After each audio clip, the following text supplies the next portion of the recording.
That's my quick comment. नमस्कार। Let's my quick comment के साथ मैं अरिंदम। प्रधानमंत्री नरेंद्र मोदी का इंस्टाग्राम पर लगातार सक्रिय होना और हाल के दिनों में लगातार रील्स के जरिए युवाओं तक पहुंचने की कोशिश डिजिटल दौर की राजनीति का एक नया अध्याय लिख रही है। आज जब देश का बड़ा वर्ग घंटों स्मार्टफोन स्क्रीन पर रील्स स्क्रॉल करने में बिताता है, तब देश के शीर्ष नेतृत्व का टीवी एंकरों या पारंपरिक भाषणों के बजाय सीधे फोन के फ्रंट कैमरे से बात करना एक सोची समझी रणनीति का हिस्सा है। 100 मिलियन से अधिक फॉलोअर्स के आंकड़े को पार कर चुके प्रधानमंत्री के इस नए डिजिटल अवतार ने राजनीति, मीडिया और जनसंचार के विश्लेषकों को यह सोचने पर मजबूर कर दिया है कि आखिर इस लगातार पोस्टिंग के पीछे के असली कारण क्या हैं। इसके मनोवैज्ञानिक पहलू को समझें तो इंस्टाग्राम रील्स एक तरह का पैरा सोशल रिलेशनशिप यानी आभासी आत्मीयता पैदा करती है।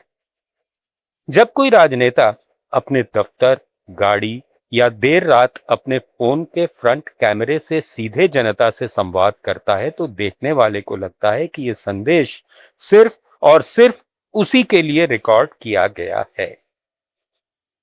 स्टूडियो लाइट और भारी भरकम संपादन के बिना शूट की गई साधारण सेल्फी वीडियो आम लोगों के दिमाग में ये विश्वास जगाती हैं कि नेता उनके बहुत करीब है और उनसे कुछ छिपा नहीं रहा है।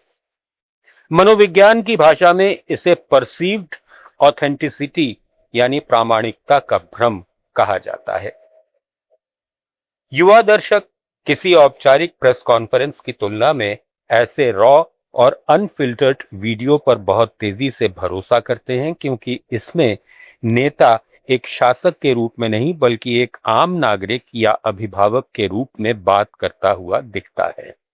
मीडिया अप्रोच के दृष्टिकोण से यह पारंपरिक मीडिया को पूरी तरह से बाईपास करने की कला है।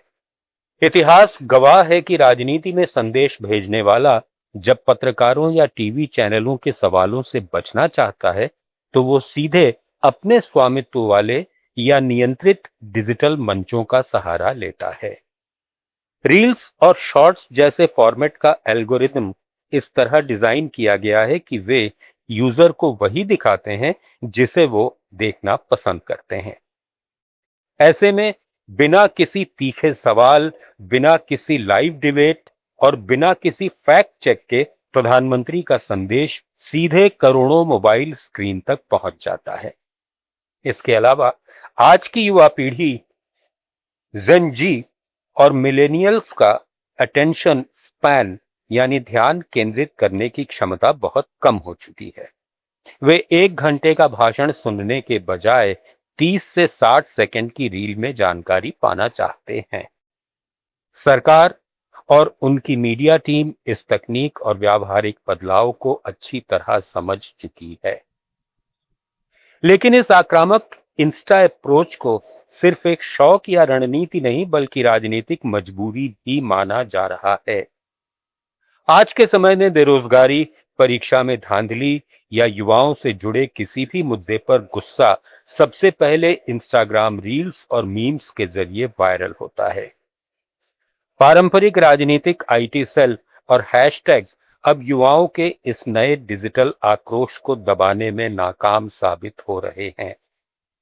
सरकार को इस बात का स्पष्ट एहसास हो चुका है कि अगर इस पीढ़ी के पसंदीदा मैदान पर जाकर उनकी भाषा में जवाब नहीं दिया गया तो युवाओं का एक बड़ा वर्ग मुख्य धारा के नैरेटिव से पूरी तरह कट जाएगा।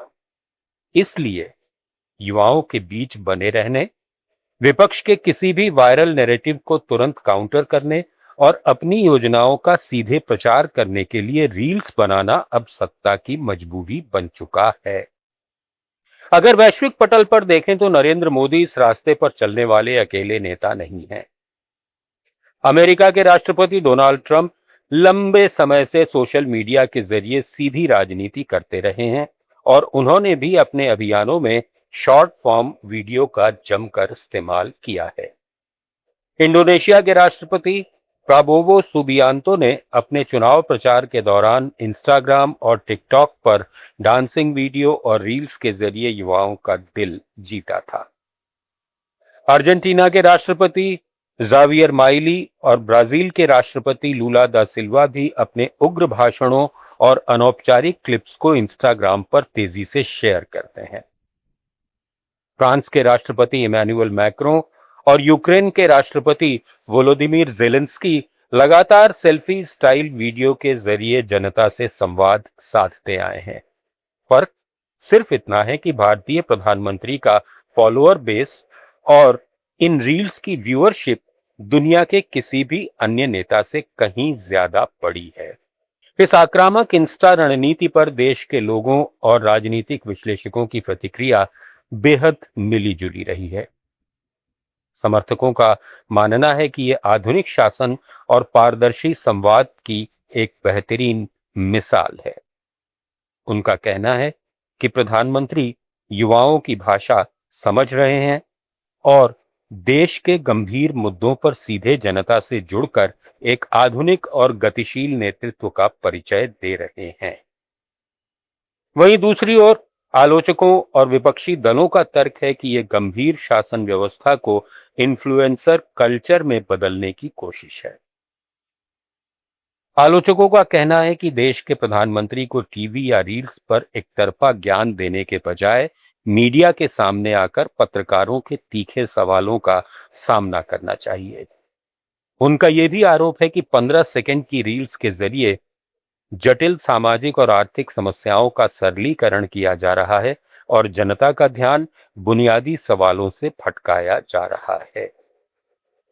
बहरहाल, पक्ष और विपक्ष के तर्कों से अलग ये सच्चाई स्पष्ट हो चुकी है कि 21वीं सदी में सत्ता की राजनीति का नया अखाड़ा अब प्रेस कॉन्फ्रेंस हॉल नहीं बल्कि स्मार्टफोन की रील्स टैब बन चुका है।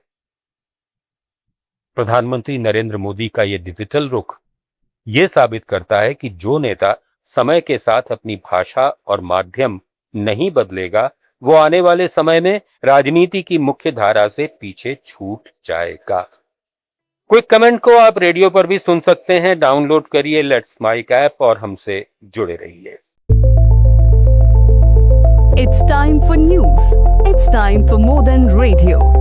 Presenting the first radio news app, Let's Mic. Let's Mic, a news-based app on your phone where you get to watch and listen news, talk shows, interviews, radio show podcasts. On Let's Mic, you get all relevant information of TV, print, radio,